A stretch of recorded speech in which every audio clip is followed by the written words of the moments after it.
इस देश को बचाने की लगातार कोशिश में लगे मेरे मीडिया के साथियों, आप सभी का हार्दिक अभिनंदन। आज की प्रेस कॉन्फ्रेंस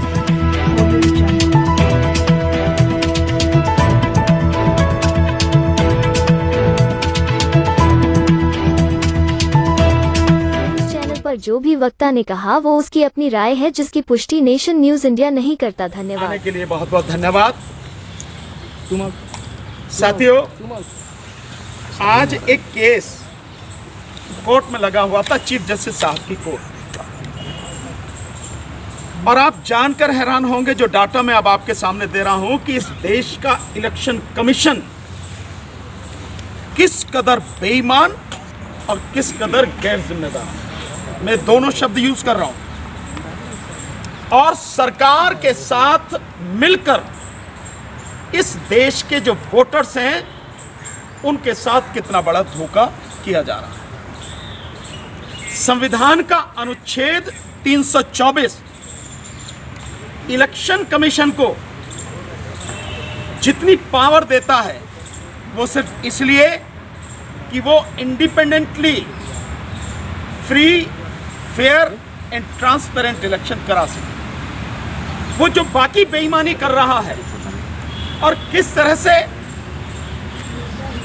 जो चुनाव आयोग जिन मशीनों को यूज कर रहा है, कहीं से भी वो सर्टिफाइड और वेरीफाइड नहीं है, जो हम आपके सामने आरटीआई के माध्यम से खुलासा कर चुके हैं। और इसके साथ साथ जिस तरह से बीजेपी के पदाधिकारी भारत इलेक्ट्रॉनिक्स लिमिटेड में इंडिपेंडेंट डायरेक्टर के रूप में सारा वो काम संभाल रहे हैं जो ईवीएम बनाने का है, वीवीपैट बनाने का है, और सीक्रेट इनक्रिप्टेड कोड जो कोर है उसके लिए जो चिप इस्तेमाल होती है, उन सब के डेवलपमेंट में किस तरह का उनका रोल है। अगर सीधे से कहूं कि बीजेपी ही मशीन बना रही है और इलेक्शन भी बीजेपी ही करा रही है। सो आज जो केस कोर्ट में था वो इस बात के लिए था कि जो वोटर लिस्ट फाइनली जारी की है इलेक्शन कमीशन ने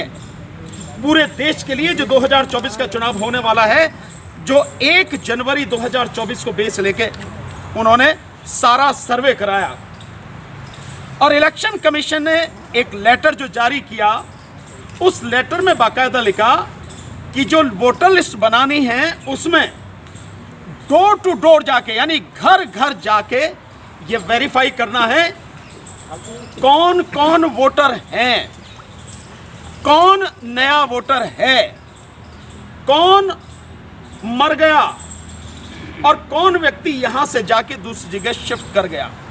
ये बाकायदा डायरेक्शन दी गई। लेकिन जब डिस्ट्रिक्ट कलेक्टर, जो डिस्ट्रिक्ट इलेक्टोरल ऑफिसर होता है, पहले ये लेटर हर स्टेट के इलेक्शन ऑफिसर जो है उनको जारी किया गया, और उसके माध्यम से इस ऑर्डर की कॉपी नीचे डीएम, एसडीएम तक भेजी गई कि ये आपको काम करना है। और उसके बाद में जो कलेक्टर्स हैं, उन कलेक्टर्स ने बीएलओ और एसडीएम वगैरह उनकी रिपोर्ट के आधार पर एक सर्टिफिकेट वो जारी करते हैं कि ये जो वोटर लिस्ट है ये सब कुछ चेक करने के बाद पूरी तरह से सही है, और अब हम इसको जारी कर रहे हैं और भेज रहे हैं, हम भेज रहे हैं इसको। सो उसके बाद वो सारी चीजें होके इलेक्शन कमीशन के पास आती है, देन फाइनल जो वोटर लिस्ट है वो जारी होती है सबकी। वो जो वोटर लिस्ट जारी हुई है, आप जान के हैरान होंगे, उन वोटर लिस्ट में अकेले मैं उत्तर प्रदेश की बात बता रहा हूं, अकेले उत्तर प्रदेश में 71 लाख वोटर्स डुप्लीकेट हैं, अकेले एक प्रदेश में। और बाकी 28 राज्यों और 8 केंद्र शासित प्रदेशों में आप इसी से अंदाजा लगा सकते हैं कि कितने वोटर्स डुप्लीकेट हैं। यह मामला सुप्रीम कोर्ट में था, चीफ साहब की कोर्ट में था। और इसके साथ साथ मैं कुछ और डाटा आपके सामने दूंगा जिससे आप जानेंगे कि इलेक्शन कमीशन किस कदर बेईमान और निकम्मा है, जो जिम्मेदारी संविधान ने उसको सौंपी उस जिम्मेदारी को निभा नहीं रहा है। और इतनी हेर फेर है जिसकी आप कल्पना नहीं कर सकते। मैं कुछ डाटा उसके विषय में आपको देता हूं। ये तो मैंने आपको बताया कि डुप्लीकेट किस तरह से है। डुप्लीकेट किस आधार पर है? डुप्लीकेट है भी चेहरे से आप पहचान लो। किसी का फोटो, एक ही व्यक्ति का फोटो 2, 3, 4 जगह हो सकता है। एक ही व्यक्ति का नाम 2, 3, 4 जगह हो सकता है। सो इस आधार पर जो डुप्लीकेट है वो 71 लाख वोट हैं। आप कहेंगे कैसे काम आएंगे ये जो फेज में कराता है ना इलेक्शन कमीशन, ये उसी बेईमानी में काम आते हैं। माना 1000, 2000 या 5000 लोगों की वोटें यहां पर हैं डुप्लीकेट इस कॉन्स्टिट्यूंसी में। इस कॉन्स्टिट्यूंसी में पहले फेज में हो रहा चुनाव, देन अगली कॉन्स्टिट्यूंसी जो है उसमें अगले फेज में चुनाव होगा, वहां भी वही वोटर, फिर तीसरी में होगा। सो ये जो लोग हैं ये इस तरह से वोट देके काम आते हैं। अब आप कल्पना कीजिए कि जहां पे 100 वोटों से, 50 वोटों से, 500, 1000, 2-4 हजार वोटों से हार जीत होती है, वहां 71 लाख वोटों में कितनी कॉन्स्टिट्यूंसी साफ हो जाएंगी, कितनी बड़ी बेईमानी हो जाएंगी। और इलेक्शन कमीशन की जिम्मेदारी है कि एक भी वोटर जो 18 साल का है और जिंदा है, उसकी वोटर लिस्ट में आए बिना न रह जाए, उसका नाम आए बिना न रह जाए, और कोई डुप्लीकेट या किसी तरह की भी गड़बड़ी नहीं होनी चाहिए। ये मुकदमा चल रहा है। अब मैं आपको बताता हूं इसके अलावा एक और बड़ा मजेदार डाटा है। इलेक्शन कमीशन कहता है कि 18 से 19 साल के जो लोग, बच्चे हैं, जो नए वोटर हैं 18 से 19 साल के, वो ओवरऑल जो है पूरे देश में उनकी संख्या जो कुल वोटर है उसकी 4-4.5%, कहीं 4.38% है, कहीं 4.56% है, कहीं 4.1% है, कहीं 3.89%। तो एवरेज जो है वो 4% जो वोटर है वो 18 से 19 साल का है। अब मैं आपको आंकड़े दिखाता हूं आप चौंकाने वाले आंकड़े आपके सामने आएंगे। एक आंकड़ा मैं दिखाता हूं सबसे पहले, प्रधानमंत्री नरेंद्र मोदी की कॉन्स्टिट्यूंसी बनारस जिले का मैं आपको डाटा दिखाता हूं। ये सारे के सारे डाटा इलेक्शन कमीशन ने दिए हैं, हमारे नहीं है, ये उसके द्वारा दिए गए हैं। ये डाटा कहता है बनारस में 8 विधानसभा हैं, एक मतलब पूरे जिले में जो टोटल वोट हैं उन 8 जिलों में, 8 विधानसभाओं में या बनारस जिले में, वो है 30,30,426। जो सर्वे कराया गया डोर टू डोर, जैसा वो इलेक्शन कमीशन बता रहा है, वो है 30,30,426। यानी हर वोटर का उन्होंने डोर टू डोर सर्वे करा लिया। उसके बाद में जो मर गए हैं वो लोग, वो मर गए हैं, इलेक्शन कमीशन बताता है 1182 मर गए। बनारस की बात बता रहा हूं मैं। इसके अलावा जो शिफ्टेड है, यहां से छोड़ के कहीं और चले गए, उनकी संख्या है 3,285। तो वोट कौन से कटने चाहिए थे? जो मर गए और जो वहां से छोड़ के चले गए, शिफ्ट हो गए, यही तो वोट कटने चाहिए थे वोटर लिस्ट में से। वोट कटी कितनी? अब ये मजेदार आंकड़ा, इनके हिसाब से जो वोट कटनी चाहिए थी, जो मरे हुए की और शिफ्टेड की हैं, वो 5,388। ये टोटल वोट कटनी थी। तो 5,388 की बजाय वोट कितनी काटी? 55,545 वोटें काट दी गई। आप समझ रहे हैं? इतनी वोटें काट दी गई। इसके अलावा जो डाटा बता रहे हैं वो 18 से 19 वर्ष के जो युवा हैं, जो सत्यापन के बाद यानी वेरिफिकेशन के बाद आए हैं, वो डाटा है उनका। कुल चिन्हित मतदाता 4,018 और ERO नेट पर फॉर्म 6 के माध्यम से जो थे वो है 3,920। और ये कह रहे हैं कि आयोग के परसेंटेज सेंसस पॉपुलेशन के आधार पर, सेंसस के आधार पर कह रहे हैं, लेकिन हमने सेंसस को छोड़ जो वोटर हैं उसी के आधार पर हम निकाल लें। सो जो 30,30,426 टोटल वोटर हैं, ये कहते हैं 4.38 18 से 19 साल के वोटर हैं। तो कितने आने चाहिए? ये वोटर आने चाहिए 1,32,733। 18 से 19 साल के इतने वोटर होने चाहिए। हैं कितने? 4,018 प्लस 3,920, यानी कि 7,938। इतने युवाओं के वोट गायब। और जो उसमें जोड़े गए हैं, मरे हैं जितने, शिफ्टेड जितने हुए हैं, उनकी संख्या इतनी, और उसमें 55,000 गायब कर दिए। ये है इलेक्शन कमीशन के द्वारा इस देश के मतदाताओं की पीठ में छुरा भोंकना। अब और एक डाटा आपको मजेदार देता हूं। ये तो मैंने केवल एक दिया, प्रधानमंत्री, क्योंकि वो जो कॉन्स्टिट्यूंसी है भाई, प्रधानमंत्री की कॉन्स्टिट्यूंसी, जब प्रधानमंत्री की कॉन्स्टिट्यूंसी में यह हाल है, सो बाकी जगह क्या हाल होगा इसका अंदाजा आप लगा सकते हैं। अब एक और डाटा जो दिल्ली का है, मैं दिल्ली का डाटा भी इन्होंने जो दिया इलेक्शन कमीशन ने, 4% के हिसाब से जो 18-19 साल के वो होने चाहिए। मैं एक दो कह देता हूं आपको, देन उसके बाद में आपको पता लग जाएगी कि क्या क्या वोटर लिस्ट में हेर फेर है। और इसी जो गलत वोटर लिस्ट है, इसी के आधार पर ये बेईमान इलेक्शन कमीशन वोट इलेक्शन कराना चाहता है, जो हम किसी सूरत पर भी होने नहीं देंगे जब तक ये डाटा पूरा का पूरा सही नहीं होगा। और इसके विषय में बाकायदा इलेक्शन कमिश्नर तीनों के खिलाफ, जो कलेक्टर्स हैं हर जिले के, क्योंकि वो सब इन्वॉल्व हैं इसमें, और स्टेट के जो इलेक्शन कमिश्नर, जो इलेक्शन ऑफिसर्स हैं, सबके खिलाफ FIR कराई जाएगी IPC की धाराओं में। सबके खिलाफ, बख्शा किसी को जाएगा नहीं।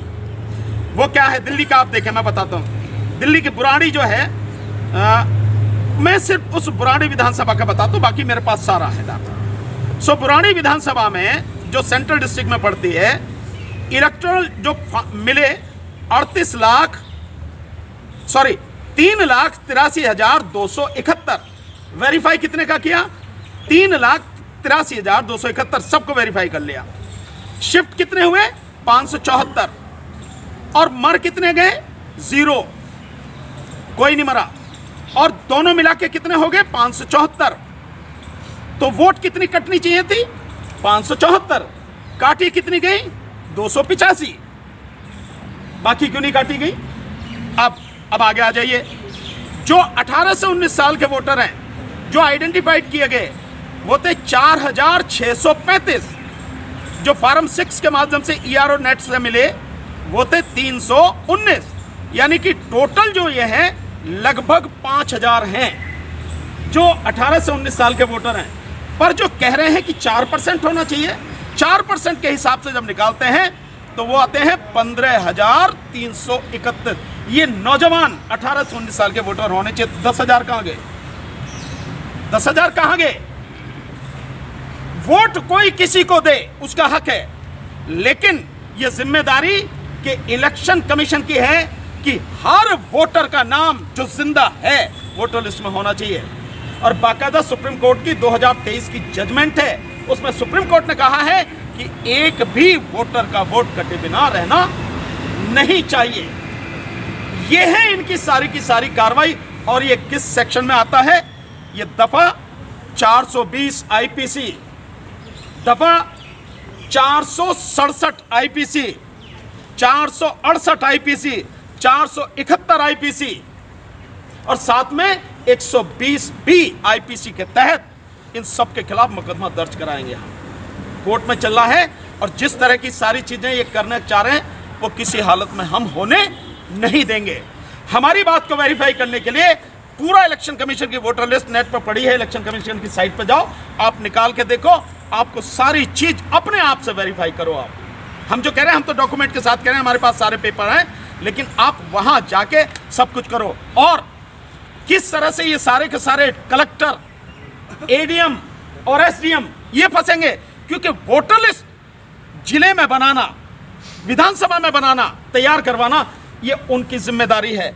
और कलेक्टर ही सर्टिफिकेट इशू करता है।